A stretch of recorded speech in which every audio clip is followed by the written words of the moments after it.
Why do kids with autism so often struggle with bath time and showers and routines that involve hygiene? Today, we're going to cover that.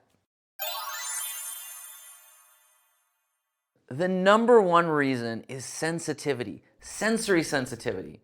Think about all the new smells and lights and senses to the touch that you feel when you're in the shower. And if you're not used to those, it could feel uncomfortable. Let's start with smell.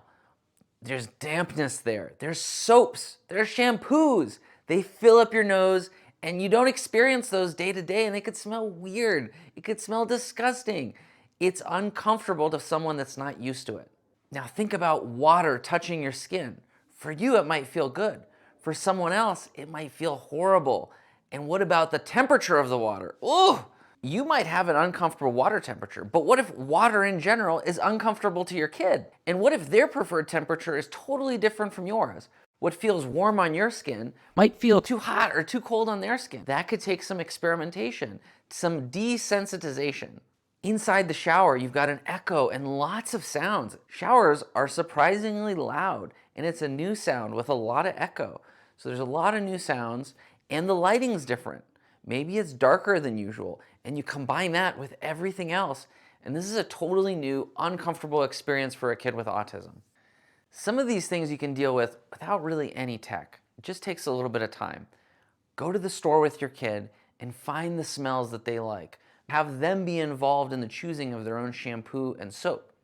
Now, we don't want that shampoo and soap smell to be isolated into the shower, so you might want to put those bottles right next to their bed for a little bit. Let them get used to that smell. Let them desensitize to that smell. If your kids are sensitive to temperature, we need to desensitize them. Well, how do you do it normally? You dip your toes in first, right? So you want to find the right temperature for your kids, and you don't have to soak their whole body in it. You can just soak their hands, and you can just practice in the sink. Let's find the right temperature, the one that feels good, and get used to our hands being underwater or under a fountain or a faucet. Next, let's do the same thing for our feet. Let's get them underwater. Let's see how it feels. Let's let our body acclimate. Let's even stick our elbow in there. Why not? Getting out of the shower is uncomfortable for everybody. It's too cold. So why not have a towel warmer? Wouldn't it be nice to just see if your kid responds better to that? Now, you don't even have to buy a towel warmer. You could just kind of warm it up in the dryer to see if that helps. What if they love it coming out of the shower, feeling the warmth of that towel? And that way, showering can be like a reward. It's fun, and get out and you can touch the warm towel. The thing that I can't understate enough is that kids with autism struggle with transitions. We need to create a familiar environment before bath time and after bath time. So what can you do? Well, think about little things like preparing clothes like pajamas that you're going to put on after the shower, before the shower, so that the habit of preparing those clothes is part of the transition into shower time.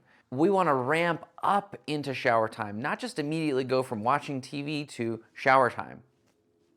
Make sure that you always create a positive association with a non-preferred activity, like bath time, by creating a reward at the end of it. In other words, if you do bath time in the mornings, well then maybe that time is when we eat our favorite foods or our favorite snack right after, and that's the one time that we're going to do it because it's a reward for doing bath time. The research shows us that visual schedules are so helpful in helping kids transition from things, but also doing them independently, because you probably don't want to be there for bath time forever.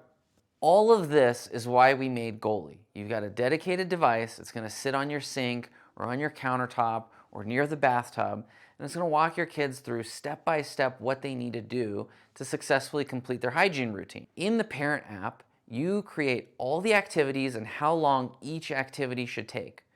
We've got pictures and videos that you can use, but your kids might respond even better if you take your own pictures and videos and upload them right there. On the kids' side, they're going to see each activity with a visual timer. It's going to show them step by step what to do. And we celebrate their success. When they're done, they get points, and they can use those points for rewards, and we celebrate that whole thing.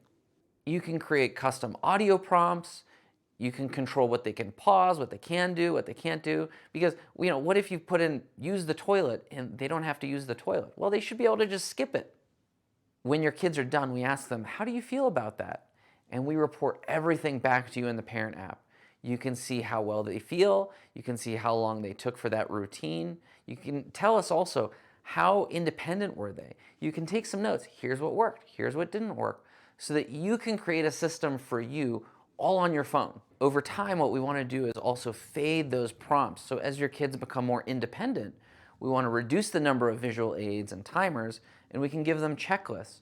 Goalie facilitates you to do all of that. If you're interested in Goalie, go to getgoalie.com or just click on the link below. If you found all this helpful, then give us a thumbs up and maybe you could subscribe. If you didn't find it helpful, tell us why. Drop in the comments what we got wrong.